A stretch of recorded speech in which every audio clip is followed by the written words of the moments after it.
Bonjour et bienvenue sur cette vidéo. Alors aujourd'hui j'avais envie de partager des compréhensions que j'ai eues concernant les lignes de temps.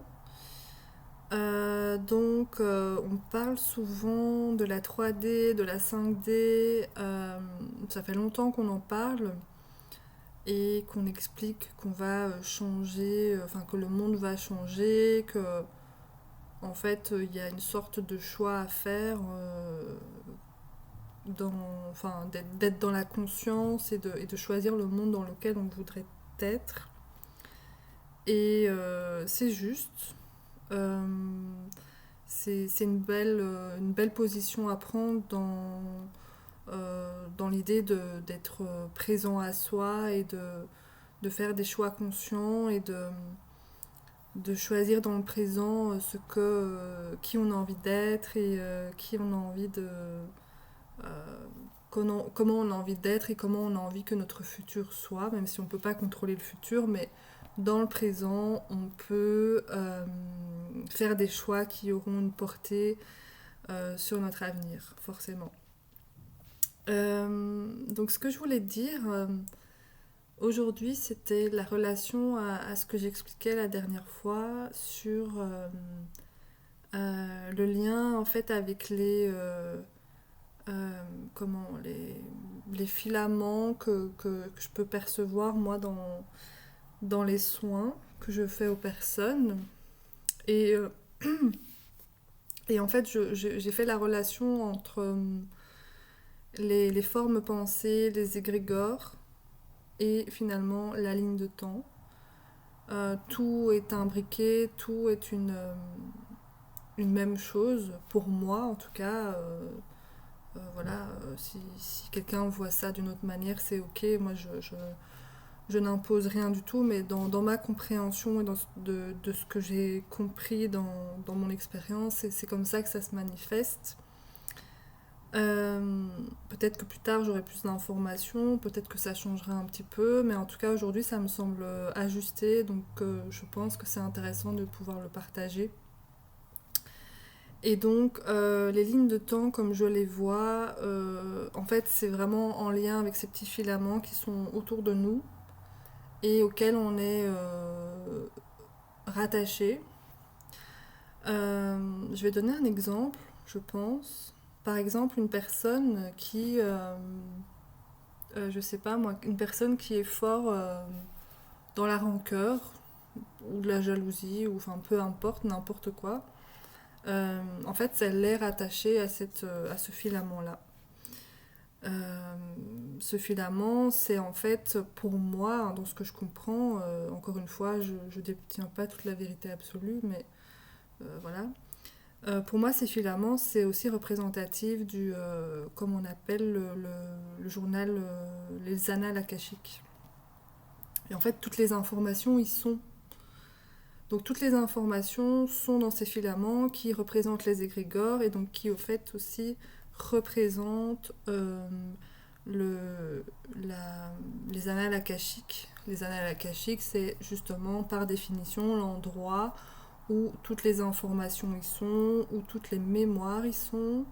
Et à savoir aussi, c'est que quand une personne décède, en fait, toutes ces mémoires restent donc dans l'anal akashique, ce qui donc selon moi sont dans les petits filaments, comme je disais, et la personne, enfin son âme, va monter vers la lumière. C'est pour ça que en fait on peut connecter avec les défunts. Finalement, c'est avec ces petits filaments de lumière qu'on va connecter sur demande, dans l'intention, dans le cœur, on va connecter avec la personne et parce qu'en fait on arrive à connecter avec des petits filaments qui sont associés. D'où en fait aussi le fonctionnement de la médiumité. Donc un médium ou un énergéticien a cette capacité subtile de ressentir et de capter ces petits filaments euh, qui permettent en fait le partage d'informations. Mais en fait, on est tous connectés à ces filaments, on est tous dans ces partages de connexion. Comme je l'évoquais dans l'autre vidéo, ça se manifeste à travers les égrégores que l'on génère à travers nos pensées et nos émotions. Et donc on est tous interconnectés aussi. Donc en fait l'interconnexion qui se fait, c'est grâce à ça aussi. Euh, donc voilà, qu'est-ce que je voulais dire? Je pense que c'est tout à ce sujet. Oui, donc... Ah oui, il y avait aussi un truc que j'avais évoqué, j'étais pas vraiment rentrée dans le sujet. Donc il y a deux choses. Euh, Ce qui est important aussi, comme je parlais des entités, des parasites énergétiques,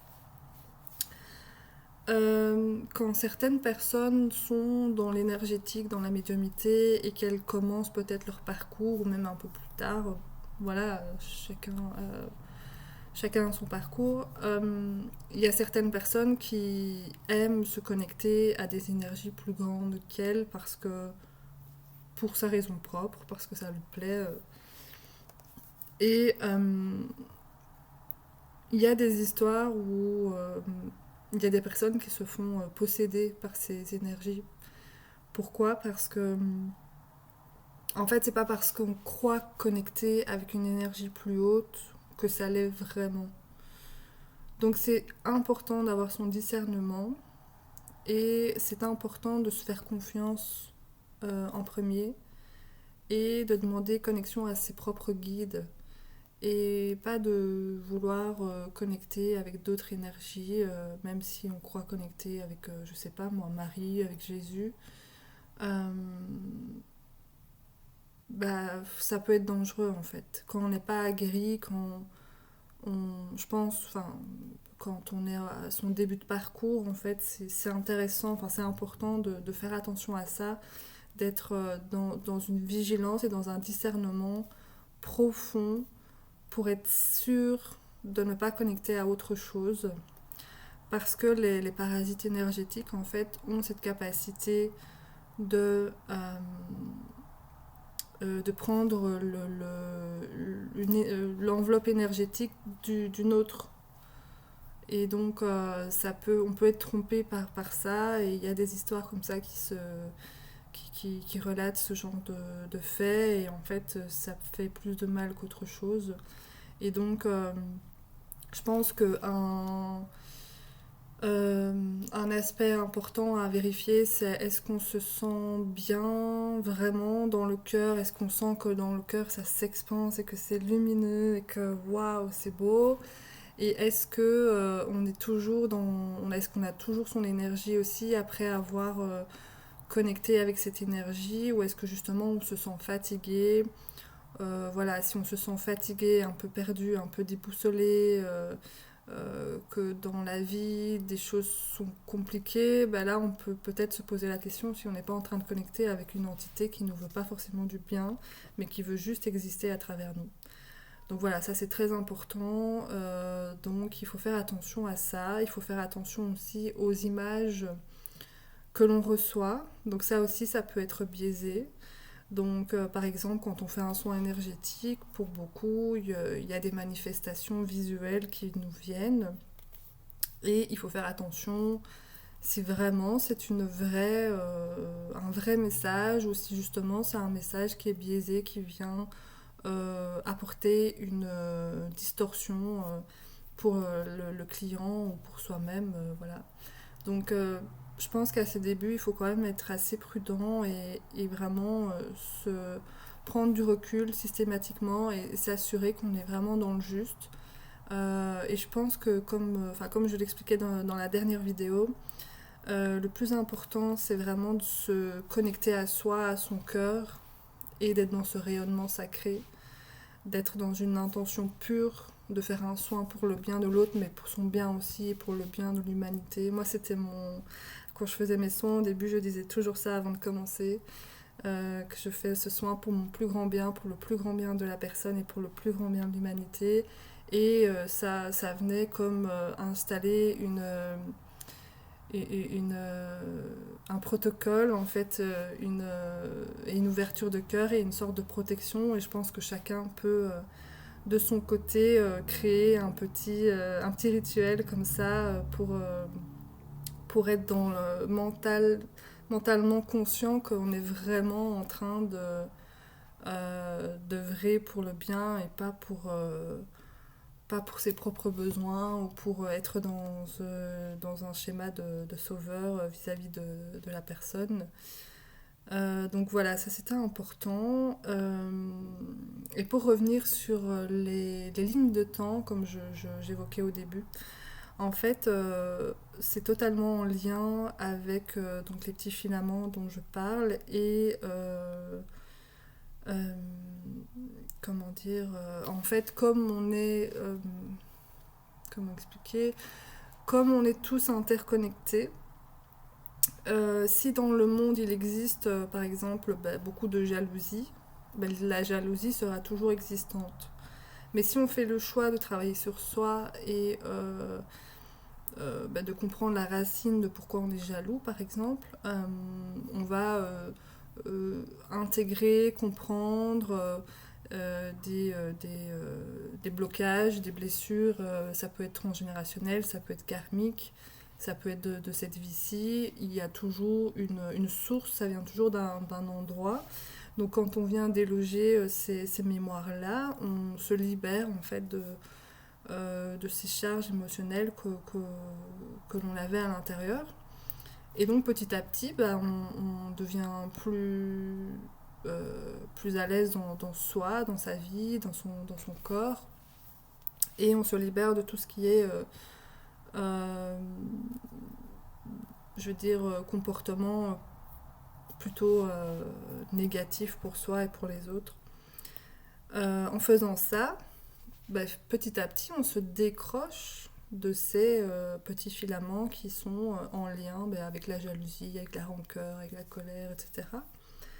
Et donc, ça donne moins de puissance, il y a moins d'énergie dans ces notions-là.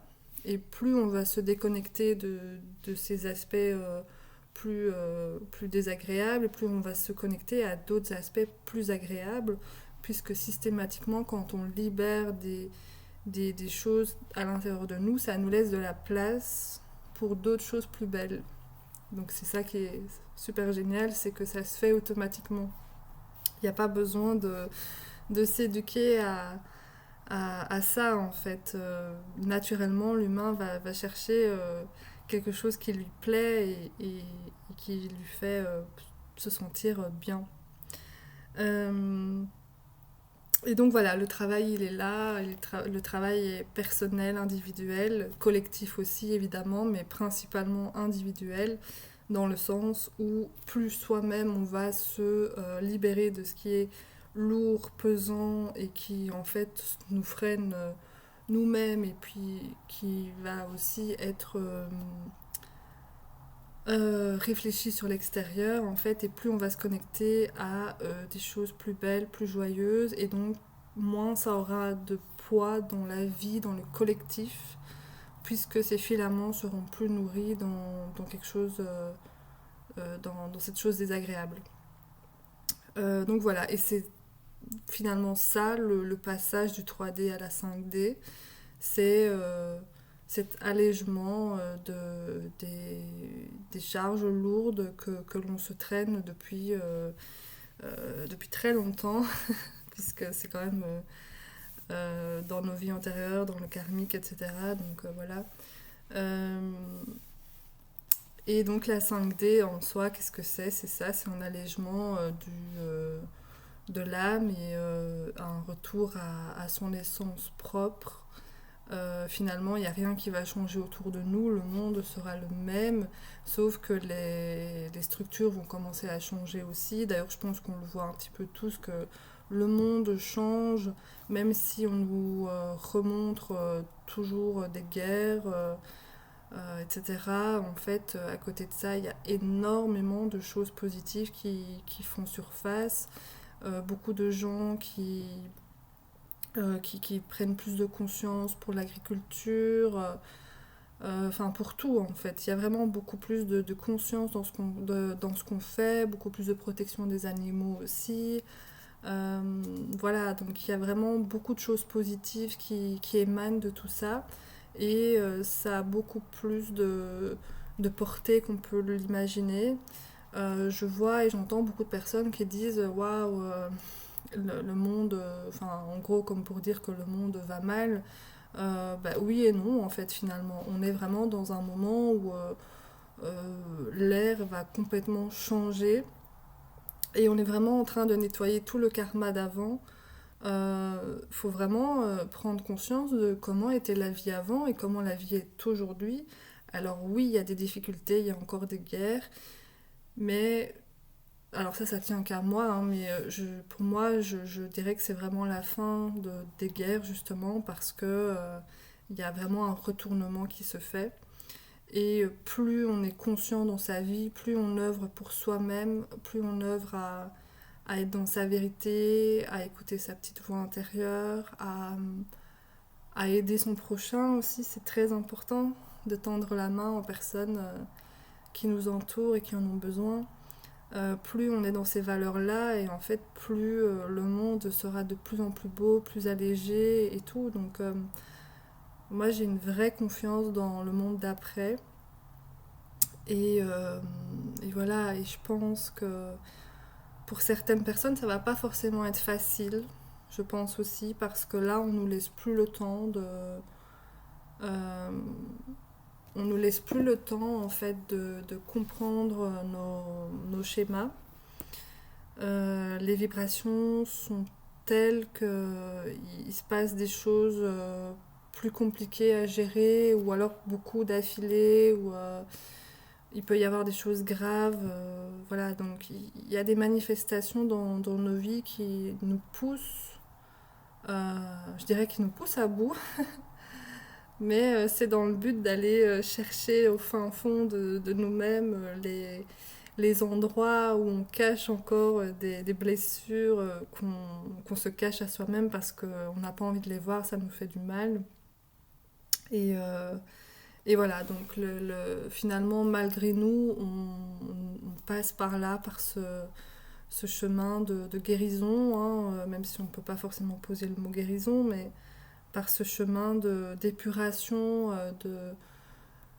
voilà, de tout ce qu'on a vécu ici et dans tout ce qui a été vécu dans le passé.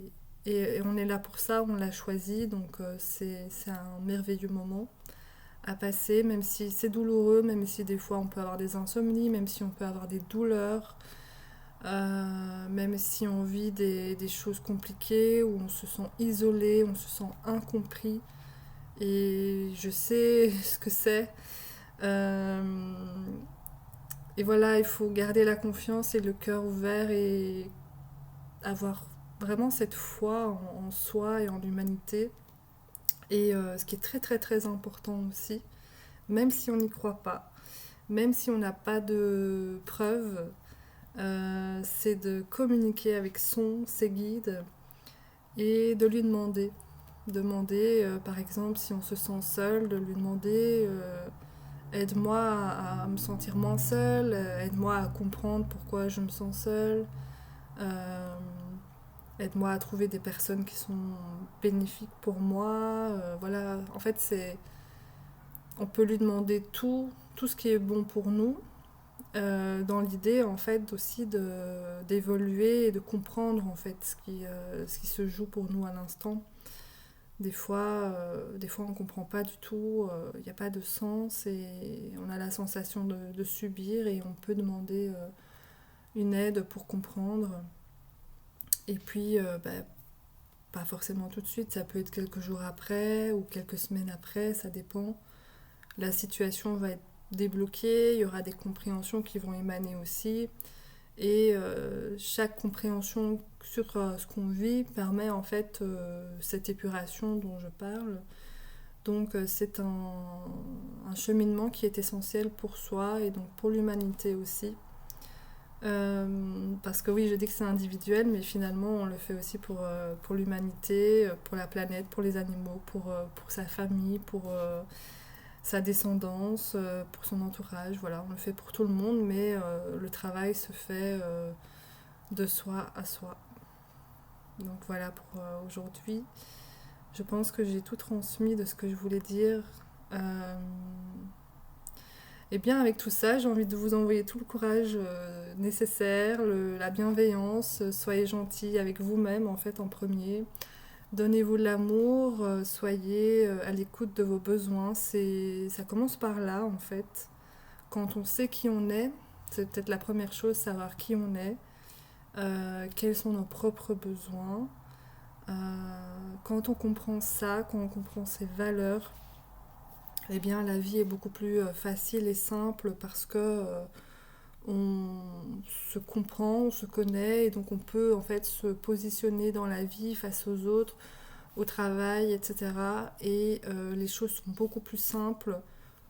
Si par exemple une personne a besoin je sais pas moi, d'authenticité, si elle s'entoure de personnes qui ne le sont pas, elle va se sentir mal, malgré le fait que la personne peut être très sympa.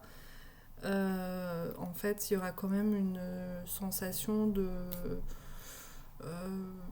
de distance qui est peut-être pas vraiment vue ou comprise, mais qui est dans le ressenti est présent et l'humain est très fort dans le ressenti, même si on l'a oublié.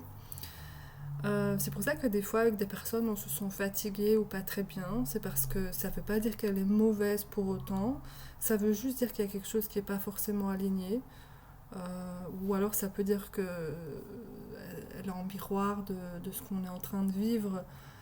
Mais là, je vais pas parler de ça maintenant, mais voilà, c'est important de s'écouter et d'être vraiment à l'écoute de ses besoins et de ne pas se juger quand on doit faire des choix difficiles aussi. Voilà, je pense que je vais arrêter là aujourd'hui. Merci de m'avoir écouté, si vous m'avez écouté jusqu'au bout. J'espère que ça aura pu vous donner quelque chose de bénéfique. Et n'hésitez pas à commenter, je répondrai aux messages. Si vous avez des questions, c'est toujours très intéressant parce que je pourrais me baser dessus. Et je vous dis à très bientôt. Merci, au revoir.